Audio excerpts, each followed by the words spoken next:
Bab 731. Ayahmu adalah seorang pencuri. Kepala Ye Guan pusing, seolah-olah dipenuhi timah, dan sangat berat. Dia tidak tahu berapa lama, tapi dia merasa dirinya berhenti. Dia mencoba yang terbaik untuk menggelengkan kepalanya. Setelah perasaan berat itu hilang, dia perlahan membuka matanya.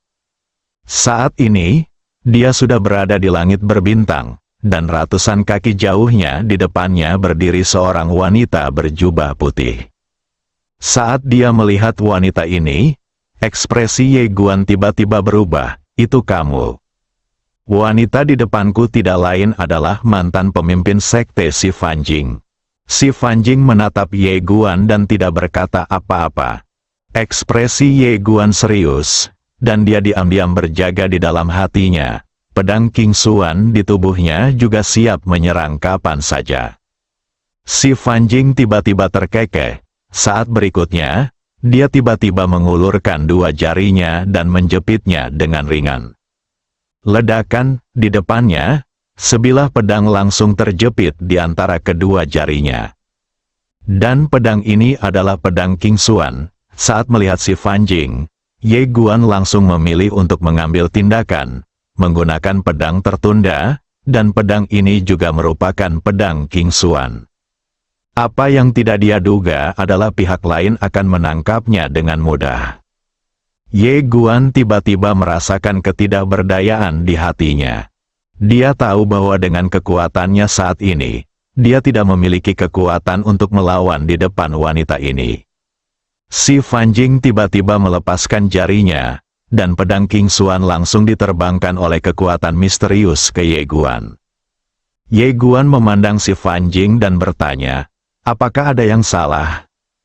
Karena pihak lain tidak mengambil tindakan secara langsung, itu berarti pembicaraan dapat dilakukan. Si Fanjing berkata dengan tenang, tidak apa-apa, aku hanya ingin menghajarmu. Saat dia berbicara, dia tiba-tiba mengangkat tangannya dan melambai.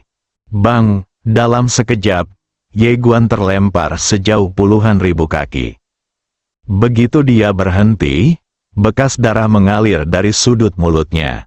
Tidak ada cara untuk melawan. Ye Guan menyeka darah dari sudut mulutnya, dan kemudian berkata sambil tersenyum, ini memang 90% keadaan keilahian yang unik, sungguh menakjubkan. Si Fanjing menatap Ye Guan, apakah kamu tidak marah? Ye Guan terkekeh, keterampilanku lebih rendah dari yang lain, jadi apa yang membuatmu marah? Si Fanjing tidak memiliki ekspresi di wajahnya dan tidak berkata apa-apa. Ye Guan tidak berbicara, dan dia mulai menyembuhkan lukanya. Namun, ia terkejut saat mengetahui bahwa pada saat ini, pohon keramat alami dan jantung kehidupan di tubuhnya tidak berfungsi. Luka-lukanya tidak dapat dipulihkan. Apa yang terjadi? Ye Guan kaget dan terkejut. Si Fanjing tiba-tiba berbalik dan pergi. Ye Guan tertegun, lalu berkata, Sekte Master Jing, apakah kamu di sini hanya untuk memukuliku? Si Fanjing tidak menjawabnya dan menghilang di kejauhan dalam sekejap mata. Di tempat yang sama, Ye Guanda terdiam. Astaga! Wanita ini benar-benar datang ke sini khusus untuk memukul dirinya sendiri. Itu tidak masuk akal, seolah memikirkan sesuatu. Ekspresi Ye Guan berangsur-angsur menjadi serius. Kekuatan wanita ini memang keterlaluan. Dia tidak menyangka bahkan pedang King Xuan tidak bisa melukai lawannya sama sekali. Benar-benar menghancurkan. Ye Guan menggelengkan kepalanya dan tersenyum pahit. Perasaan tak terkalahkan sebelumnya tiba-tiba menghilang tanpa jejak. Namun baginya, itu bukanlah hal yang buruk. Kenali dirimu sendiri. Kamu melirik ke kejauhan, lalu berbalik dan menghilang. Di sisi lain langit berbintang, si Fanjing sedang berjalan perlahan. Tiba-tiba, dia berhenti, dan ada seorang wanita berdiri tidak jauh di depannya. Itu adalah Lin Daimei. Lin Daimei tersenyum dan berkata, Sekte Master Jing, apakah kamu tidak ingin berbicara dengannya? Si Fanjing berkata dengan tenang, "Apa yang kamu bicarakan?" Lin Daimei berkata dengan suara yang dalam, "Pesan." Si Fanjing menggelengkan kepalanya, tidak ada yang perlu dibicarakan. Lin Daimei hendak berbicara ketika si Fanjing tiba-tiba berkata, "Sejak kelahiran alam semesta, peradaban rasial yang tak terhitung jumlahnya telah muncul selama periode ini. Dan peradaban rasial ini akhirnya menghilang dalam sungai waktu yang luas ini. Tidak ada kekuatan yang dapat bertahan selamanya. Di sana tidak ada keteraturan yang ada selamanya. Tanpa keteraturan, maka ada keteraturan di alam semesta. Mengerti?" Lin Daimei mengangguk sedikit. "Saya mengerti apa yang dimaksud pemimpin Sekte Jing. Tapi saya merasa hanya karena hal itu tidak terjadi sebelumnya. Bukan berarti hal itu tidak akan terjadi di masa depan. Setidaknya dia melakukan ini dengan serius." Si Fanjing berkata dengan tenang, "Benarkah?" Lin Daimei tersenyum dan berkata, "Saya pikir tidak masalah meskipun dia gagal. Setidaknya, seseorang telah berkorban untuk alam semesta ini dan semua makhluk hidup, sama seperti Guru Senyi. Meskipun hasil akhirnya tidak begitu bagus, setidaknya dalam masa lalu, Senyi Universe sangat bagus, bukan?" Si Fanjing terdiam. Lin Daimei menambahkan, "Guru Jing, guru pernah mengatakan sesuatu. Dia berkata bahwa di alam semesta yang luas ini, banyak orang yang sangat berkuasa telah lahir, tetapi hanya ada sedikit orang yang sangat berkuasa yang telah melakukan sesuatu untuk semua makhluk hidup. Apa? Mengapa ini?" Si Fanjing menggelengkan kepalanya, "Kamu salah." Lin Daimei menatap langsung ke arah si Fanjing. "Ada apa?" Si Fanjing berjalan perlahan menuju kejauhan. Senyi ingin mendirikan tatanan baru. Ini urusannya sendiri. Dia bisa melakukannya, tapi dia tidak bisa meminta orang lain melakukan hal yang sama seperti dia. Setiap orang punya cara hidup masing-masing. Kenapa harus melakukan hal yang sama? Anda meminta orang lain untuk hidup dengan cara yang sama seperti Anda? Apakah itu teratur atau tidak? Itu adalah hukum alam semesta. Anda ingin ketertiban. Itu tidak salah. Tetapi orang lain apakah salah jika tidak mau terikat oleh ketertiban? Lin Daimei terdiam. Si Fanjing melanjutkan, "Selanjutnya, Anda dan guru Anda sama-sama melihat segala sesuatu dari sudut pandang makhluk di alam semesta. Tetapi pernahkah Anda memikirkan tentang alam semesta yang luas ini? Alam semesta memiliki hukum dan keteraturannya sendiri. Tetapi belakangan, beberapa orang adalah terlalu kuat. Jadi mereka mengubah tatanan alam semesta dan membentuk apa yang disebut tatanan mereka sendiri. Berapa akibat dari kehancuran alam semesta secara bertahap?" Lin Daimei tiba-tiba berkata, "Kita adalah manusia. Jadi wajar saja kita harus berdiri dari sudut pandang manusia." Si Fanjing menoleh untuk melihat Lin Daimei. "Saya bukan manusia." Lin Daimei terkejut. "Bagaimana mungkin?" Si Fanjing berkata dengan tenang, "Harus dikatakan bahwa saya adalah setengah manusia."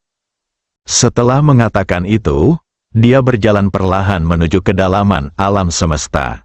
Setengah orang, Lin Daimei memandang punggung si Fanjing di kejauhan dengan tidak percaya. Separuh darinya adalah manusia, jadi apa separuh lainnya? Pada saat ini, Lin Daimei akhirnya mengerti mengapa Master Sekte Jing selalu menentang penegakan ketertiban. Ternyata posisi setiap orang mungkin berbeda-beda. Kalau posisinya berbeda, pasti tidak mungkin dibicarakan. Lin Daimei berbalik dan melihat ke kedalaman alam semesta, dengan sedikit kekhawatiran di matanya. Di sisi lain, Ye Guan menggunakan pedang King Xuan untuk kembali ke alam semesta Guangxuan. Dunia Guangxuan, di langit berbintang, Ye melihat ke aula besar di bawah dengan ekspresi rumit. Aula Guangxuan, ini adalah markas besar Akademi Guangxuan. Tidak peduli berapa banyak akademi yang dikembangkan Akademi Guangxuan di luar, ini selalu menjadi markas besarnya. Ye Guan menghilang di tempatnya. di dalam istana. Dua wanita sedang sibuk, itu adalah Li Banzi dan Nalanjia. Qin Guan pada dasarnya bertanggung jawab atas urusan pavilion Xiambao, sedangkan Li Banzi dan Nalanjia bertanggung jawab atas urusan akademi. Tentu saja, alasan mengapa Akademi Guangxuan dapat berkembang begitu cepat adalah karena Qin Guan membantu. Akademi Guangxuan pasti tidak akan bisa berkembang keluar jika Guan membantu. Bagaimanapun, Akademi Guangxuan tidak sekaya pavilion Xiambao. Tentu saja, bagi Qin Guan, dia secara alami tidak membedakan antara pavilion Xiambao dan Akademi Guangxuan. Saat ini, Nalanjia tiba-tiba berkata, "Bibi Li, apakah ada berita tentang Xiao Guan baru-baru ini?"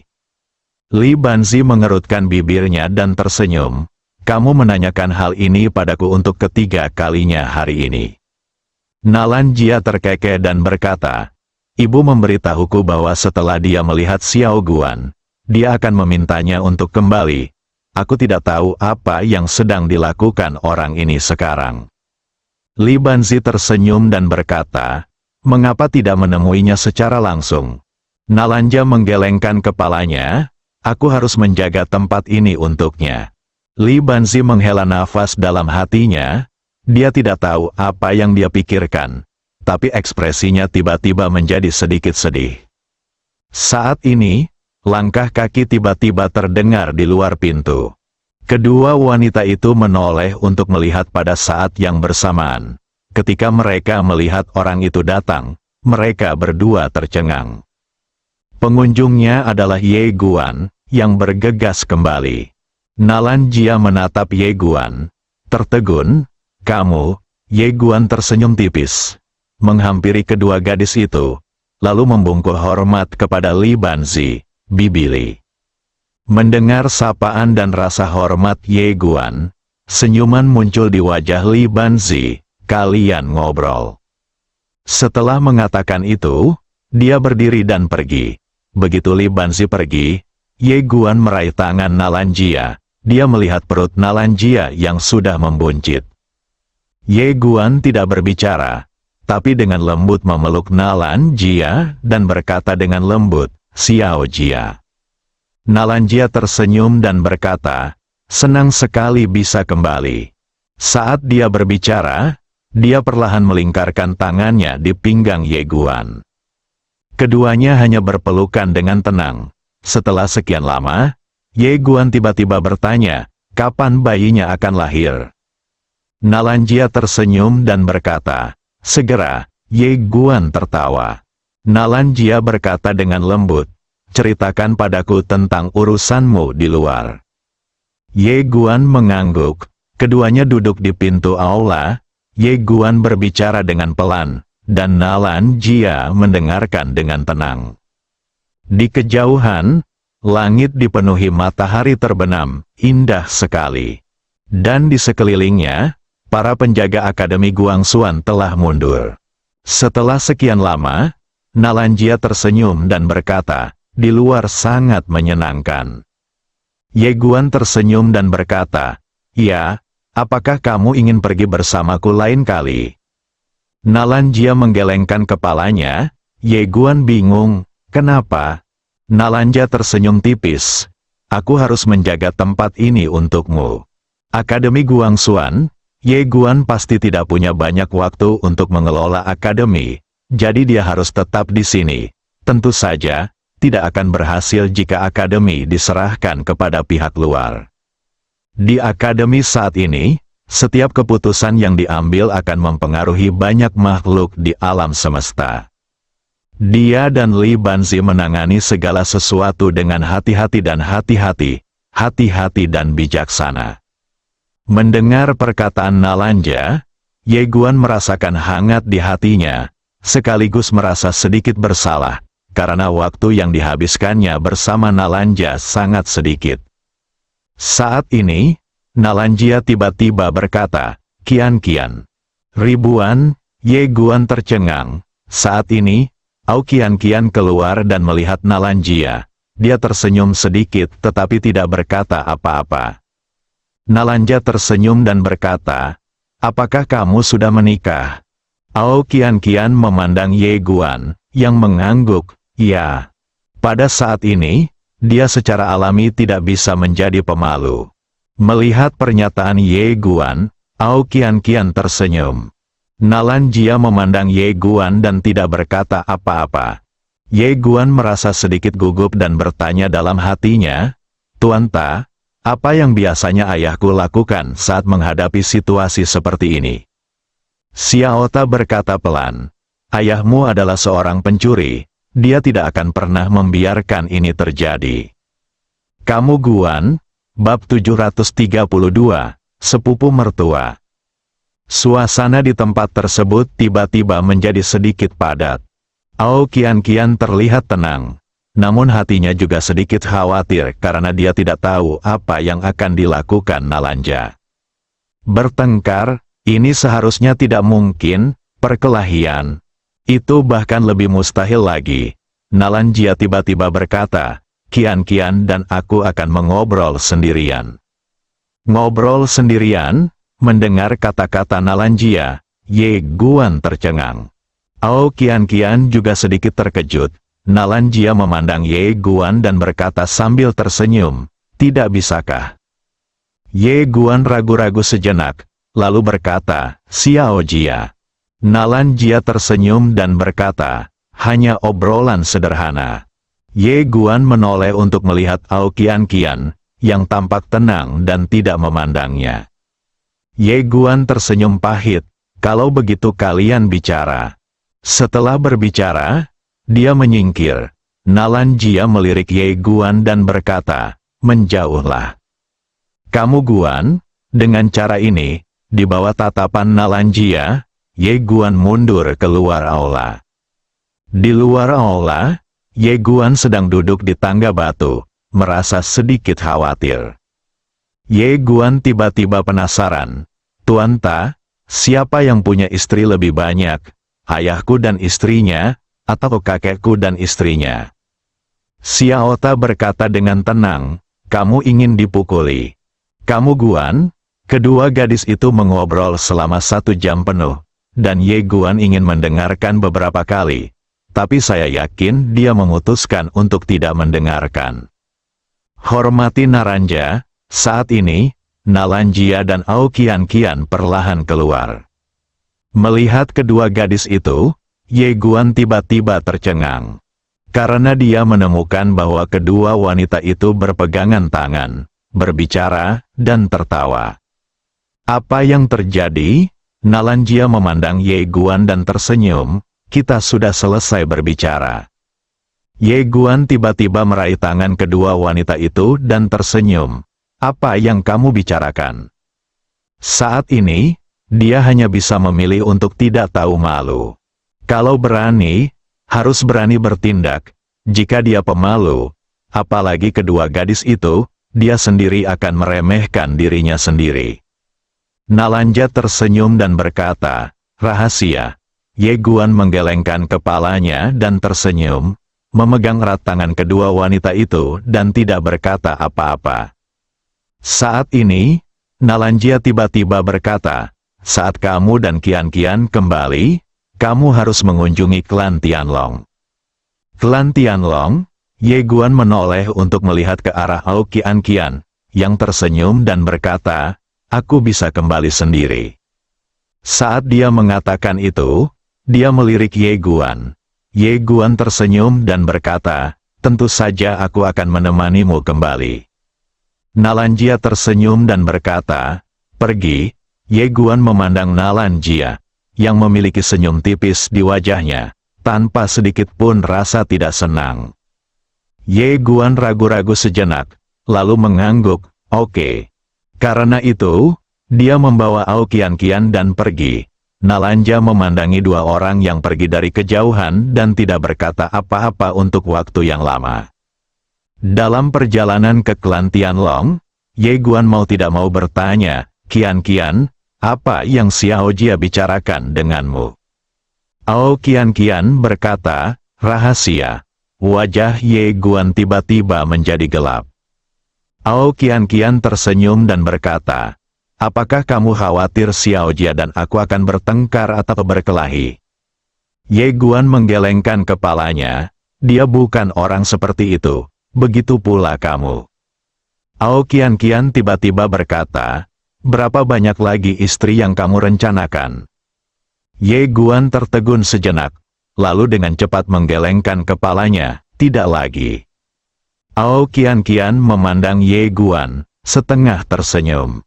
Ye Guan merasa sedikit tidak wajar saat dia menatapnya. Ye Guan tersenyum pahit. Aku masih muda dan cuek sebelumnya. Begini, aku belum pernah memprovokasi gadis manapun akhir-akhir ini, kan? Ao Qian berkata dengan tenang. Aku tahu, kamu tidak memprovokasi perempuan. Perempuanlah yang memprovokasi kamu. Kamu Guan? Ao Qian tiba-tiba berkata, kami di sini. Ye Guan mendongak dan melihat bahwa tidak jauh dari sana ada alam Tianlong. Karena Ao Qian, klan Tianlong kini memiliki status yang sangat tinggi di Akademi Guangxuan. Meski kekuatan mereka bukan yang teratas, tidak ada keluarga kuat yang berani meremehkan mereka. Karena Ao Qian, siapa yang tidak tahu kalau Ao Qian juga seorang nyonya muda? Terlebih lagi, Ao Qian dan Ye Guan bergabung dan hampir tidak dapat dipisahkan. Oleh karena itu, tidak ada orang yang berpikiran sempit yang dengan sengaja menyinggung klan Tianlong. Melihat alam Tianlong di depannya, Ao Qian tidak bisa menahan senyum di wajahnya. Dia secara alami rindu rumah, tapi dia tidak punya pilihan selain khawatir tentang Ye Guan sendirian di luar. Ye Guan tiba-tiba meraih tangan Ao Qian dan berkata sambil tersenyum, ayo pergi. Ao Qian sedikit mengangguk. Begitu keduanya memasuki klan Tianlong, beberapa aura ilahi menyapu mereka. Tetapi segera, aura ilahi itu surut. Pada saat yang sama, seorang pria paruh baya keluar dengan sekelompok anggota klan Tianlong yang kuat. Pemimpinnya tidak lain adalah Ao Seng, pemimpin klan Tianlong saat ini. Ketika mereka melihat Ye Guan dan Ao Qian, semua orang kuat dari klan Tianlong di belakang Ao Seng sangat bersemangat. Ao Seng memimpin semua orang ke Ye Guan dan Ao Qian, lalu memberi hormat dengan hormat, saya telah bertemu Tuan Muda. Ye Guan buru-buru membantu Ao Seng berdiri dan berkata sambil tersenyum, ayah mertua, tolong jangan lakukan ini. Mendengar nama Ye Guan, Ao Seng tiba-tiba tertawa. Suku Tianlong lainnya juga tertawa. Saat ini, Ao Qian tiba-tiba berkata, ayah. Ao Seng memandang Ao Qian dan tersenyum tipis. Kembalilah, ayo pergi. Karena itu, semua orang datang ke Tianlong Hall, dan Ye Guan serta Ao Qian diatur di posisi utama. Meskipun Ye Guan adalah menantu dari klan Tianlong masih tidak berani memperlakukannya sebagai junior. Hanya kekuatan di dalam akademi yang tahu betapa menakutkannya Paviliun Xiambao dan Akademi Guangxuan saat ini. Ao Seng memandang Ye Guan, menggelengkan kepalanya dan tersenyum, Xiao Guan, aku tidak bisa melihat kekuatanmu sekarang. Bukan hanya kamu, tapi bahkan Qian, aku tidak bisa melihatnya. Para tetua lainnya juga mengangguk satu demi satu. Sekarang Ye Guan dan Ao Qian berdiri di depan mereka, seperti langit berbintang yang luas di alam semesta, tak terduga. Ye Guan tiba-tiba membuka telapak tangannya, dan selusin cincinnya tiba-tiba terbang, lalu mendarat dengan mantap di depan Ao Seng dan naga lainnya. Para naga tercengang.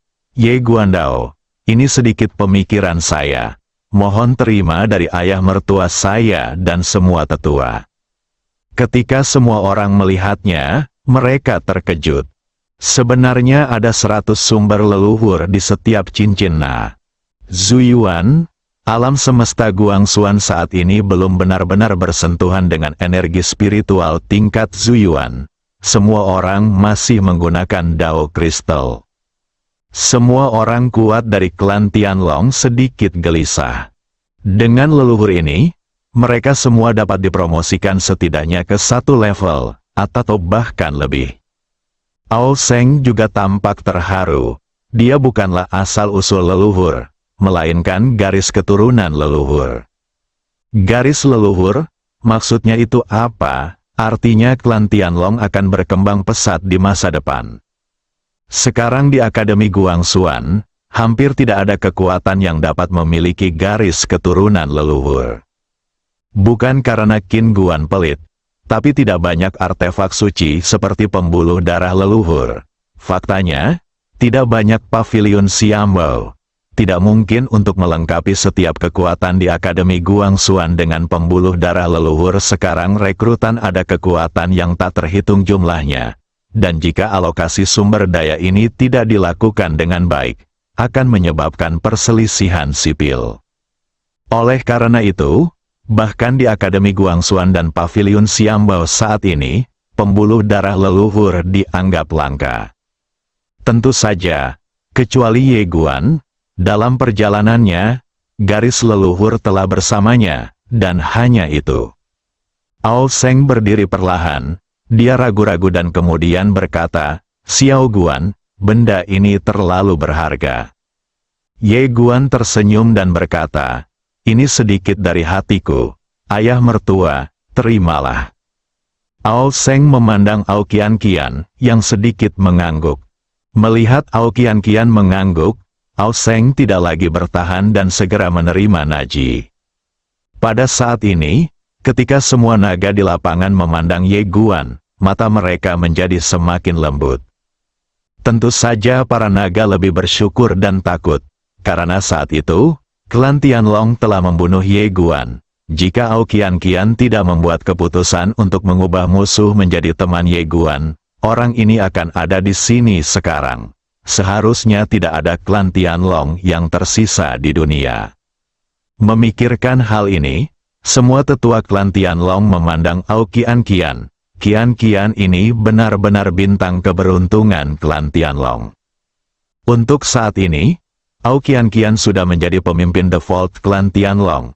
Prestisnya jauh melampaui Ao Seng. Dapat dikatakan bahwa selama dia mau, dia bisa menjadi pemimpin klan Tianlong kapan saja, dan dia mendapat dukungan dari seluruh klan. Pada saat ini, banyak suara berisik tiba-tiba datang dari luar istana Tianlong. Ye Guan dan Ao Qianqian mendongak dan melihat banyak pemuda dan pemudi dari suku Tianlong berkumpul di luar aula. Banyak, ribuan totalnya, dan masih banyak lagi. Ye Guan sedikit terkejut. Mereka, Ao Seng tersenyum dan berkata, "Mereka semua di sini untuk menemui Tuan Muda dan Qianqian." Di Akademi Guangxuan, Ye Guan tidak diragukan lagi sangat misterius sekarang. Karena dia pergi sepanjang tahun dan jarang kembali ke Akademi Guangxuan. Oleh karena itu, banyak orang yang tidak mengenalnya. Namun, selalu ada legenda tentang dia di alam semesta ini. Saat itu, dia bertarung melawan alam semesta virtual, dan kemudian dia bertarung melawan sungai waktu yang panjang. Bisa dibilang Ye Guan kini menjadi idola generasi muda Guangxuan Universe. Dan status Ao Qianqian di klan Tianlong juga sangat tinggi. Karena dimanapun Ye Guan bertarung pasti ada Ao Qianqian. Bisa dibilang pamor Ao Qianqian saat ini tidak hanya jauh lebih tinggi dari pemimpin klan saat ini, tapi juga jauh lebih tinggi dari pemimpin klan saat ini. Klan Tianlong telah menjabat sebagai semua pemimpin klan. Bahkan nenek moyang klan Tianlong. Sekarang setelah mereka mengetahui bahwa Ye Guan Ao Qianqian telah kembali, generasi muda dari klan Tianlong bergegas mendekat. Jika bukan karena tetua dari klan Tianlong yang menghentikan mereka, naga-naga ini akan langsung menuju ke istana Tianlong. Di luar aula, melihat Ao Qianqian dan Ye Guan, anak laki-laki dan perempuan Tianlong tiba-tiba menjadi lebih bersemangat. Salah satu gadis tiba-tiba melambaikan tangannya dan berkata dengan penuh semangat, "Saudari Qianqian." Melihat gadis itu, Aoqian tersenyum tipis dan berkata, "Ini Yuan." Karena itu, dia bangkit dan berjalan keluar. Tetapi setelah mengambil 2 langkah, dia berhenti lagi, berbalik untuk melihat ke samping Ye Guan, dan kemudian mengulurkan tangannya. Ye Guan tertawa, lalu berdiri dan meraih tangan Aoqian, dan mereka berdua berjalan keluar. Melihat ini, Ao Seng dan naga lainnya juga segera mengikuti. Begitu Ye Guan dan Aoqian keluar dari istana Tianlong, banyak orang Tianlong bersorak. Aoqian menarik Ye Guan dan berjalan ke arah gadis itu. Gadis itu mengenakan rok bermotif bunga. Dia baru berusia 15 atau 16 tahun, tapi dia sudah menawan. Gadis itu berkata dengan penuh semangat, "Saudari Qian." Aoqian mengusap kepala gadis itu dan berkata sambil tersenyum, "Yuan, sudah lama tidak bertemu." Saat dia mengatakan itu, dia menoleh ke arah Ye Guan. "Ini adalah sepupu iparmu." "Sepupu ipar?" Gadis itu menatap Ye Guan dan berkedip. Ye Guan hendak berbicara ketika dia tiba-tiba berkata, "Sepupu ipar? Apakah kamu memiliki saudara laki-laki yang sama tampannya denganmu? Bisakah kamu memperkenalkan dia kepadaku?" Bersambung,